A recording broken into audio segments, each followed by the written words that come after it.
Hi everyone, and welcome to our Facebook Live study.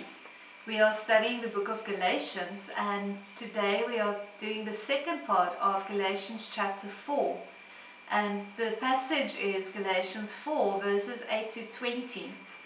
And in verse 7 of Galatians chapter 4, last time we heard that one of the best things that happened to us is that God put His Spirit in our hearts, and by that Spirit we cry out, Abba, Father.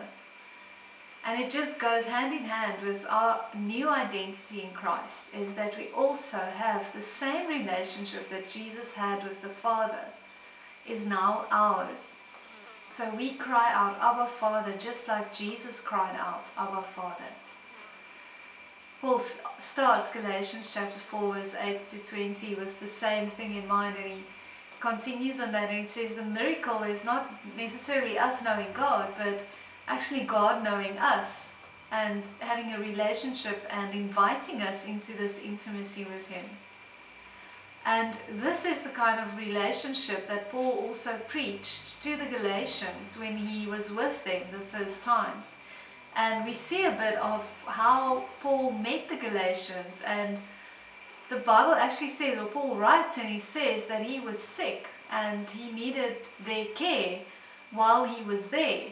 But while they were doctoring him or nursing him back to health, he preached Jesus to them, and they received him with joy and overflowing thankfulness. And Paul said their joy was so exorbitant that they would, even if he had asked them to give them his right eye, they would have. And it's just an expression saying that they would have done anything for Paul. But now, since the Judaizers came in and started basically poisoning the Galatians' minds about laws and practices and rituals and festivals, they were alienating the Galatians not only from Paul but also from Jesus. So Paul writes to them and he says to them, recall that time when you received me with so much joy, and remember that. And then Paul almost warns them and he says he himself was once a slave to the law, and he was so enslaved by the law that he persecuted Christians.